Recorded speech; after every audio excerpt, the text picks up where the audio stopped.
Dragons are one of the most common fantasy tropes you can find, no matter where you are. If you're a fan of dragons, these shows will be right up your alley.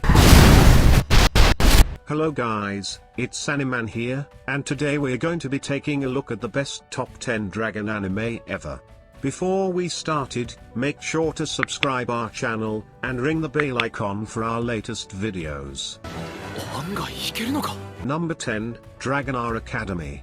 For those who like their dragons to be tsundere blonde girls with giant breasts, and a superiority complex, that's Dragonar Academy.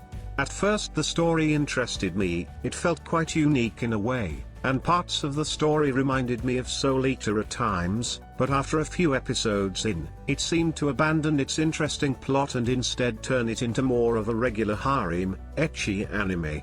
I actually do enjoy harem anime.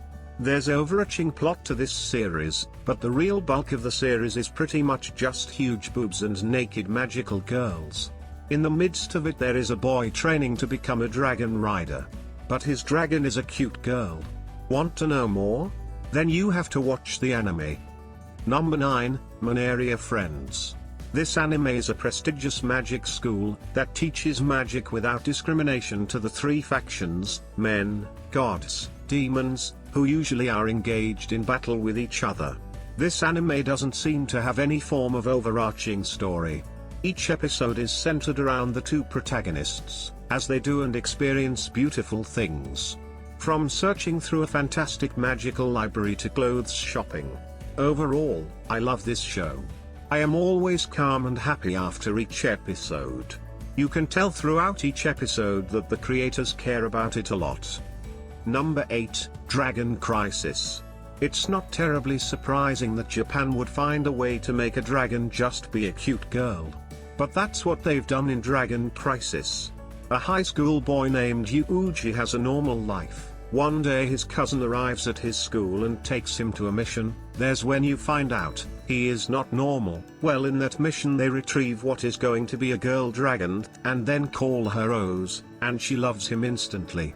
The story could seem generic, but it's good to be honest, it's almost consistent in every episode. Every episode is another treasure hunt, but the story lack of explanations and you get confused onto why things happens.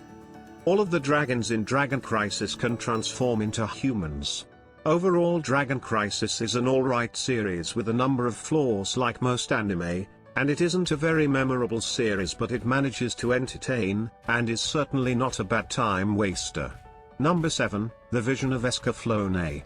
Hitomi Kanzaki is just an ordinary 15-year-old schoolgirl with an interest in tarot cards and fortune-telling, but one night, a boy named Van Fennel suddenly appears from the sky along with a vicious dragon. Thanks to a premonition from Hitomi, Van successfully kills the dragon, but a pillar of light appears and envelopes them both. As a result, Hitomi finds herself transported to the world of Gaia, a mysterious land where the earth hangs in the sky. In this new land, Hitomi soon discovers that Van is a prince of the kingdom of Fanelia, which soon falls under attack by the evil empire.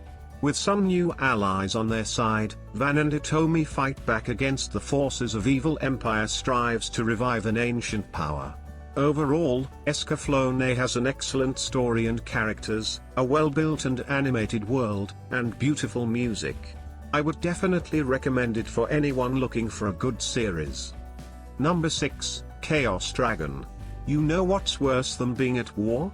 Being at war while your guardian deity, a red dragon, is going nuts and torching the countryside. That's the situation thrust upon the poor island of Nilkamui, which has been caught in the middle of the war, with lands being captured by both countries while the dragon continues its rampage. Chaos Dragon is a chaotic neutral show.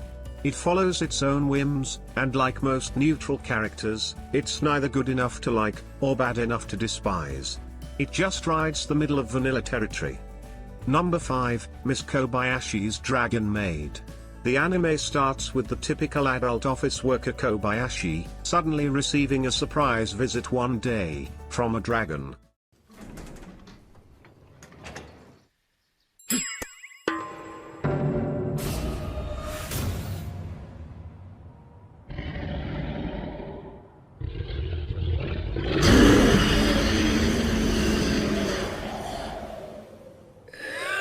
A dragon who then transforms into a human girl in a maid outfit, and proclaims that she wants to live with her and work for her as her personal maid. As it turns out, Kobayashi had actually proposed the idea herself during some drunken escapade in the mountains earlier, and thus awkwardly finds herself having to invite the girl in. And thus begins Kobayashi's hectic everyday life of cohabitating with the dragon maid Toru. I enjoyed the hell out of this anime. The simplicity, coupled with the characters and overall coziness, make a show I won't soon forget.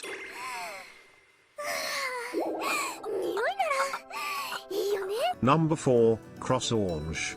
The story is deceptively simple, a world where mankind has developed a magitech ability known as mana that is used in their daily lives as if it were the most common thing in the world.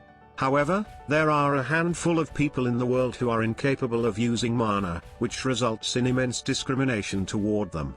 These people are referred to as Norma, and they are taken from their homes, treated like literal objects, and forced into a military where they battle enormous dragon-like creatures called, well, dragons. On paper it sounds like an interesting concept. You have themes of racism, the aforementioned magitech, and the hardships of military life, with giant mecha battles spicing things up. Number 3. Demon King Daimao. Dreaming of changing the world for good, Akutosai transfers to Constant Magic Academy, where he befriends a virtuous ninja clan member, Junko Hattori. On the way to the academy, they vow to make the world a better place together. However, the situation suddenly takes a turn for the worse upon his arrival. It is prophesied that he will become the Demon King. As word of his destiny spreads, the school begins to fear him, and Junko's trust in him falters. While Akuto is determined to not let his predicted future control his fate, it seems as though everything he says only served to reinforce the fact that he is destined to be the Demon King. It had the most badass protagonist I have ever seen. If the anime interests you even little, I recommend you to watch it. Number 2, Chaika. The story of this anime may not look particularly original, if you only read the synopsis, but getting into it, it provides a really satisfying adventure-filled romp through various places. I didn't find the story either too simple or too complex. It was filled with just the right amount of twists and turns, and didn't overcomplicate itself with overly wordy explanations, but you'd be doing yourself a disservice if you didn't pay it full attention, as it's full of little details. What also made this enjoyable to me was the lack of fan service. Do I enjoyed this anime? Of course I very much enjoyed Chaika. I thought it was a fun, heartwarming and exciting experience. I fell in love with the characters very quickly, they're so well written and none of them seem out of place. I would recommend this anime to anyone who enjoys a fun adventure story with bits of comedy and a lot of magic. Number 1, Rage of Bahamut. Our list could definitely not be complete without the most terrible and unstoppable of all dragons, the frightening Bahamut. His sole name inspires awe and terror among gods, humans and demons alike. The story revolves around Bahamut, an all-powerful dragon's rebirth into the world. When this dragon was alive, its cataclysmic rampage nearly ended all life on the planet. This truth forced humans, angels, and demons to form a temporary truce to seal this dragon away forever. From the backlash of the battle, the gods Zeus and Satan himself had to sacrifice themselves by sealing their spirits in 2 pendants to stop him. If the 2 keys were to merge again, then Bahamut will be reborn and fuck shit up again. The show starts off with a girl who steals one of the keys from the angels and begins the process of Bahamut's inevitable resurrection. I personally thought the story was amazing. It wasn't super convoluted and was easy to understand, but Bahamut is a perfect representation of dragons. If you like action animes, then this is a must-watch because you will be blown away.